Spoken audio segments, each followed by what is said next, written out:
राजनीतिक माहौल के बीच मुलुंड और भांडुप परिसर में रैपिड एक्शन फोर्स की ओर से किया गया रूट मार्च। एक तरफ जहां मुंबई सहित राज्य भर में राजनीति गरमाई हुई है, तो वहीं दूसरी तरफ मुलुंड में कानून व्यवस्था बनी रहे, इसी उद्देश्य से रैपिड एक्शन फोर्स की ओर से रूट मार्च किया गया। मुलुंड पुलिस स्टेशन से शुरू यह route march dumping road, Mulund check नाका, Mulund colony, Chheda petrol pump से होते हुए अमर नगर पर इस रूट मार्च का समापन किया गया। मुलुंड सहित भांडुप में भी मुख्य सड़कों से लेकर गलियारों तक इसी तरीके से रूट मार्च किया गया ताकि कानून व्यवस्था बनी रहे। इसी के साथ साथ नागरिकों से भी अपील की गई है कि अपने आसपास होने वाली गतिविधियों पर नजर रखें और यदि उन्हें किसी पर भी संदेह होता है तो सीधे पुलिस स्टेशन तक रूट अपनाएं ताकि असामाजिक तत्वों पर शिकंजा कसा जा सके। सर आज भांडुपमध्ये रूट मार्च काय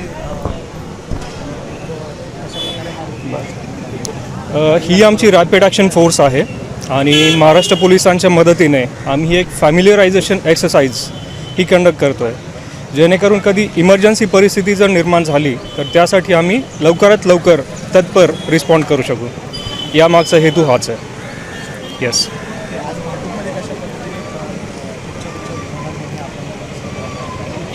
आमचे दोन नॉर्मली प्रायोरिटी असतात। एक तर सेन्सिटिव्ह एरिया जो असतो, जसं की आज आम्ही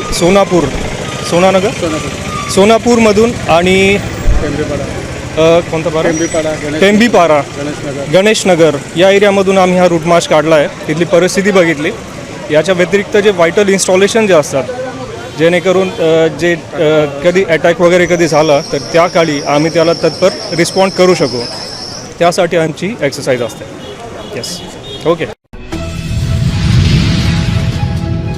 शिवसेना उद्धव बाला ठाकरे ने अपने मुखपत्र सामना में अपने संपादकीय लेख के माध्यम से नए संसद भवन के उद्घाटन के मुद्दे को उठाया और प्रधानमंत्री सहित बीजेपी पर एक बार फिर हमला बोला। लेख में कहा गया कि नई संसद भवन का आज उद्घाटन किया जा रहा है, यह मान्यता और परंपरा के अनुरूप नहीं है और संसद पर इस तरह का कब्जा हासिल करना लोकतंत्र के लिए घातक है। लोकतंत्र को बचाने के लिए हमारे देश में लगातार दिन रात संघर्ष चल रहा है। संपादकीय लेख में कांग्रेस नेता राहुल गांधी की बातों को दोहराया गया। लेख में सवाल करते हुए कहा गया कि दिल्ली में नए संसद भवन खड़ा हो गया है, उसकी सही में आवश्यकता थी क्या? सामना संपादकीय में नए संसद भवन को गैर जरूरी बताया गया।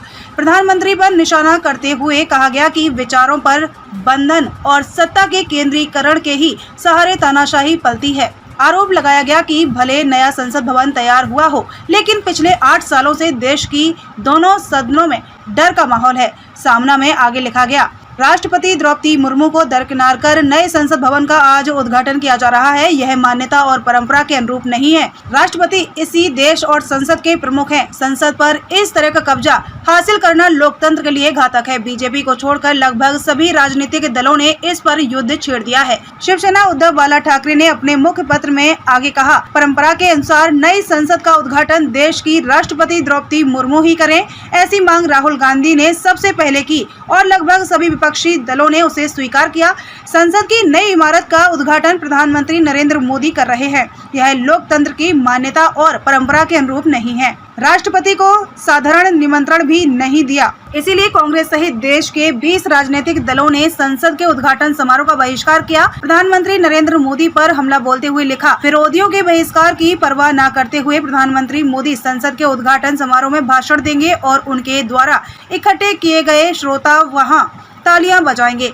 लोकतंत्र के लिए यह सबसे बड़ा खतरा है। संसद के उद्घाटन में देश की राष्ट्रपति को निमंत्रण नहीं, विपक्ष के नेताओं को नहीं, सब कुछ मैं, मतलब मोदी, यह अहंकार ही है। राष्ट्रपति के हाथों संसद का उद्घाटन न करना और उस समारोह में उन्हें न बुलाना, यह देश के सर्वोच्च संवैधानिक पद का अपमान है। संसद अहंकार की ईंटों से नहीं बल्कि संवैधानिक मूल्यों से बनाई जाती है, ऐसा श्री राहुल गांधी ने कहा। दिल्ली के पूर्व उप मुख्यमंत्री मनीष सिसोदिया फिलहाल जेल में हैं। कोर्ट की तारीख के लिए सिसोदिया को जेल से बाहर लाया गया। पत्रकारों द्वारा दबाव डाले जाने पर सिसोदिया ने कहा कि मोदी अहंकारी है। इस पर दिल्ली के पूर्व उप मुख्यमंत्री को पुलिस कॉलर पकड़कर खींचते हुए ले गई। लोकतंत्र को भी ऐसे ही घसीटा जा रहा है, इसीलिए नए संसद भवन का निर्माण करने से क्या होगा?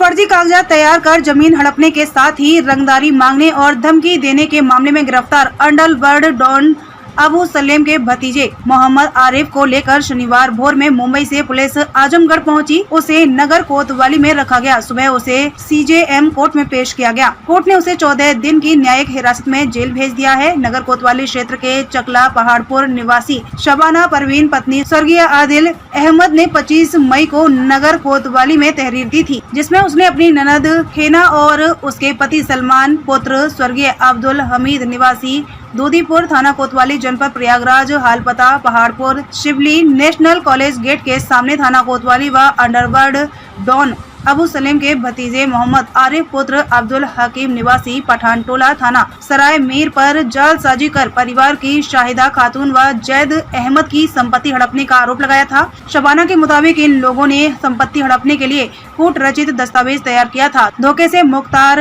आम व वसीयतनामा अपने नाम रजिस्टर करा लिया था। मामला संज्ञान में आने के बाद उप जिलाधिकारी मार्टिनगंज ने कूट रचित दस्तावेज निरस्त कर दिया। इसके बाद आरोपी मोहम्मद आरिफ शाहिदा खातून व जैद अहमद की संपत्ति हड़पने के लिए घर जाकर धमकाने के साथ ही रंगदारी मांग रहा था। इसके लिए वह पीड़ितों को डरा धमका रहा था। पुलिस मामले की रिपोर्ट दर्ज कर जांच कर रही है। कोतवाल राजकुमार सिंह ने बताया कि शुक्रवार को हेना और उसका पति सलमान को गिरफ्तार कर जेल भेज दिया गया। तीसरे अभियुक्त अंडरवर्ल्ड डॉन अबू सलेम के भतीजे मोहम्मद आरिफ की गिरफ्तारी के लिए स्वाट टीम के निरीक्षक दिनेश कुमार यादव, कोतवाली के उप निरीक्षक अखिलेश चंद्र पांडे, स्वाट टीम के हेड कांस्टेबल सत्येंद्र यादव, विनोद सरोज व उमेश यादव को मुंबई भेजा गया था। पुलिस उसे गिरफ्तार करने के बाद शनिवार भोर में आजमगढ़ पहुंची। सुबह उसे CJM कोर्ट में पेश किया गया। कोर्ट ने उसे 14 दिन की न्यायिक हिरासत में जेल भेज दिया।